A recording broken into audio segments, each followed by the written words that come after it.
Welcome to the Dutch Tech on Heels podcast, where we spotlight people shaping the tech scene. I'm Jennifer Delano, the founder of Dutch Tech on Heels and your host. Exciting to bring more visibilities to leaders in tech. From our guest professional achievements to career advice and future visions, we cover it all. This is Dutch Tech on Heels, where we break the glass ceiling and pave the way for the next generation of leaders in tech. Well, today I have a very new, exciting guest. Her name is Julie Munneke, and she is of Tiny Library. Julie, tell me, what is it that you do? Yeah, thank you for having me. Tiny Library is a rental platform for baby and kids products. So all products parents need for the first few years of their kids, they can rent. So it's like a stroller, co-sleeper, but also kids bikes. So we grow with the customer, with our little customer from 0 to 5 years. And especially, it is actually born out of my own needs, because when I got kids, I experienced that you need so many products and it's very expensive and you need it for such a short amount of time. So especially after a few months. And I was like, okay, I bought all these expensive stuff and now I'm stuck with it and I need to store it somewhere in my house. What if you can just bring it back to a store and they clean it and they can send it to a next customer? So, and I couldn't find a solution for it, so I started it myself. Yes, and that's how the best ideas are born, right? Yeah. What are you currently working on? Well, so what we did the past 5 years is that, we focused firstly on the customer, on getting product market fit. So actually I started with not even a website, but just a PDF with a few products that I had, and really asked people out of my own network, do you want to rent it? And that's how we grew and started a small website. And now we further developed our platform. So at first we just worked with SaaS solutions, but now we're also developing our own part. And what we're currently working on is a customer portal, because of course we want to have the customers with us, so that they stay with us for 5 years at least. So of course they need an own portal where they can adjust their subscriptions, add more products, remove them, send a note to us that something has to be repaired, anything. And now it's just really minimal what they can do themselves in our portal. So that's what we're working on. And the main goal of it is to increase our customer retention and our customer reviews. Yes, and help out a lot more people while saving the planet. Yeah. Otherwise, people throw it away, or they just, put it to a store where they also have, 20 other choices, and then half of it will be thrown away again. So it's great to well, if a product has been made, that it will be used for a long while. Yeah, and mostly all the products are, the lifetime of the products is longer than that they are used for. So that's really the optimal, the optimal product niche to work with, because you just don't need it for a long time. So if you and the quality is really good. So if we refurbish and clean it, then it's almost like new. It's ready for the next round. Yeah. I love that. And what brought you to the podcast?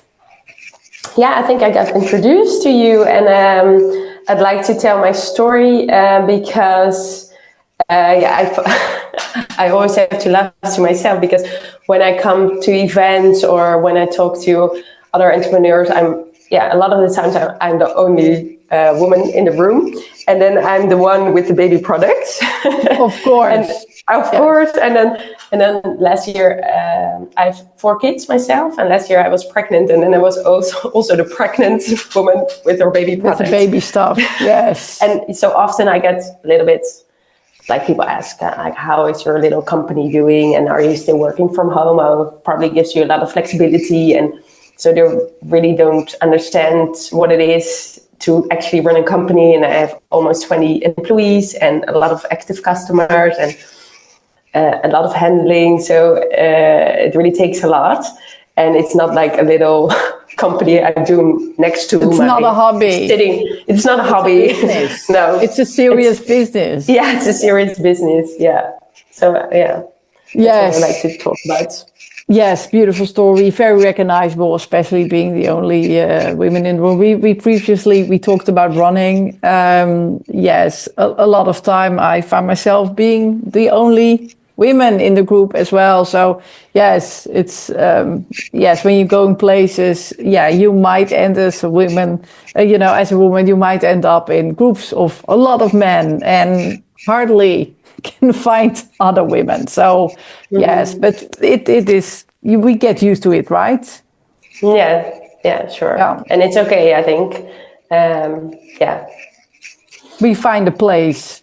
Yes. Yeah. But yes, so mainly, well, you help out people with baby product, but it's a tech platform where the magic happens. So basically, you're running a tech company as well. It's at least you're working in tech. Mm-hmm. What appeals to you in building and running a tech platform? What I like the most is that we can make processes really efficient and really make a solution, especially in this field where it's there's a lot of handling. If for the refurbishment, so all the products that we get back. So of course there's a lot of handling, but there's so many possibilities to automate it or to optimize it and get a lot of data from it. So what I find really challenging and also I really like of doing this is that we can really make this solution so it's an actual business model, because a lot of people, when I started this, they said, okay, but what are you doing? There's so much handling. It's so much hassle. Why are you actually doing this? Well, of course, if we look at sustainability, then this is the only, I think, the best solution. But then we need the tech to support this, because otherwise it's not doable, because there's a lot. For example, all products stay with us, all customers stay with us, and we need to have all current data on where is the product. For example, so is it at the customer? Is it at the logistics party? Is it at the warehouse? Is it at refurbishment? What happened to that product? And if we collect all those data, then we can really make nice reports out of it, and also actionable insights that the producer can use to further develop their products. So we can, when we use the tech, then we can optimize our business model. That is actually that producers can earn more money out of the same product than when they actually sell it. And we can give them really nice insights where they can further develop on their products. Plus, we can also service the parents really well, that they have the products that they need, only have the products that they need, and not a lot of other stuff, and they can focus on their baby or on their kids, and they're not busy with the products all the time. So I really like the tech, how it can support in our mission. Yes, and gives a lot of more insight as well, where we can learn from for the future. You just told that you also have a team of people who support the mission and help you out to run a tiny library. What is your male-female ratio in your team? Because you have such a female-friendly product. Yeah, true. Well, we started with a lot of women, of course. But now we're actually, I think it's 50-50, so it's really nice. Of course, I looked at the diversity and how we get a diverse team. Well, we actually have a really diverse team. So we have a really cool engineer from Iran. She's a woman. And in the refurbishment center in the warehouse, there are men and women as well.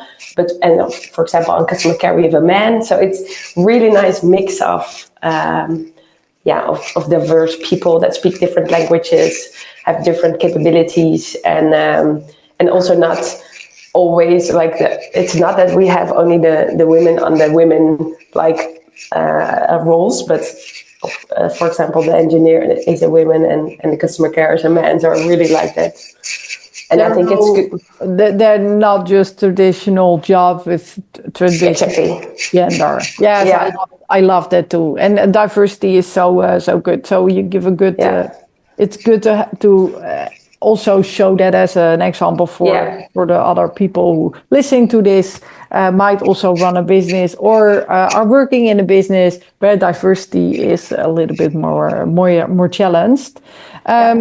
So, you told about that you get a lot of information out of all this data that you collect with your platform. What do you think the tech world will look, and especially in your business, how will this look like in 10 years? Well, I think it's really hard to imagine because things go so fast this time. So especially also with AI, I feel like, okay, I really need to hop on this boat because otherwise I totally miss it. And I'm 37, but I'm starting to feel old already. So I think, this the tech part will be heavier and heavier and will support us in everything that's how you call it, that comes back every time. So everything that stays the same is a normal process that we can fully automate, I think, and then only for when things work in a different way or it goes wrong, then we have people to fill in the gaps. So I think the roles will change a lot, but especially creativity and problem solving we really need in the future, and everything else we just have to automate as much as possible. Yes, smart thinking. But what are your hobbies or interests in addition to your work in tech? Well, I really like to play sports. So we were talking about running before, but I really like to play field hockey. I play in a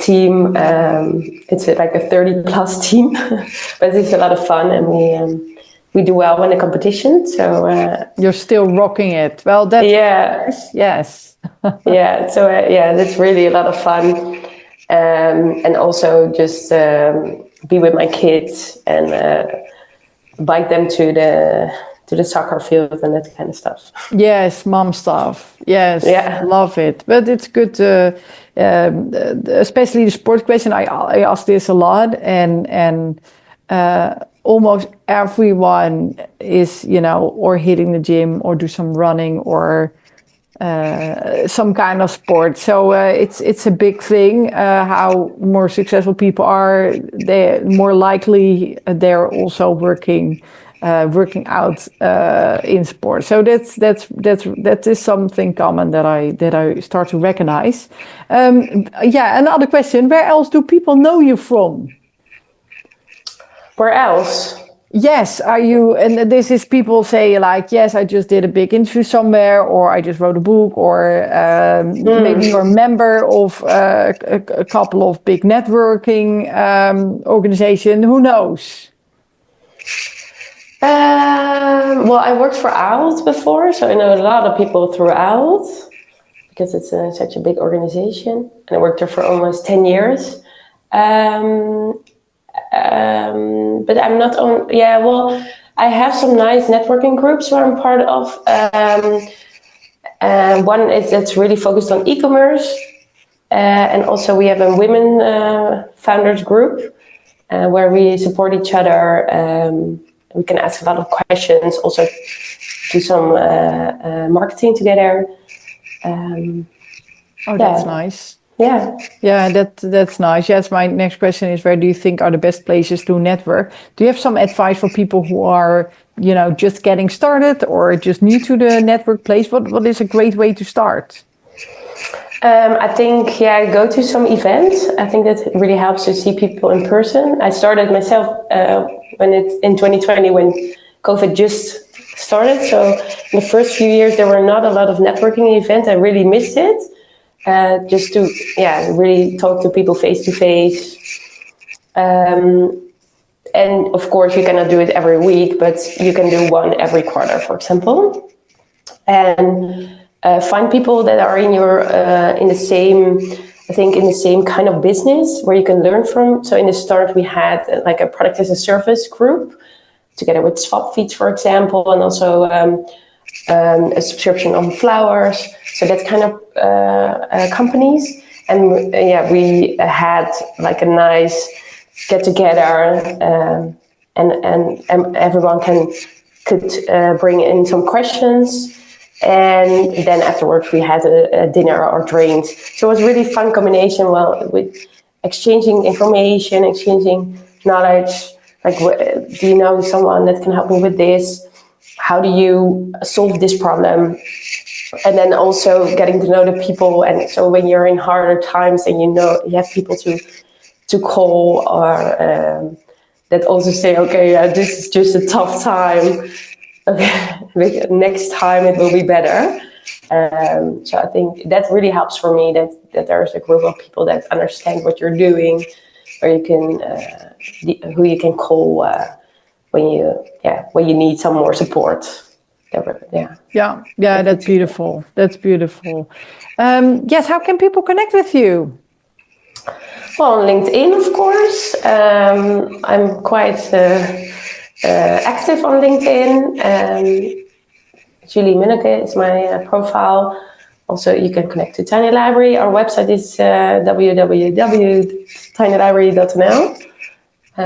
So please have a look. When you have little kids, or you know people that get a baby, you can give them a gift card, or get a product yourself.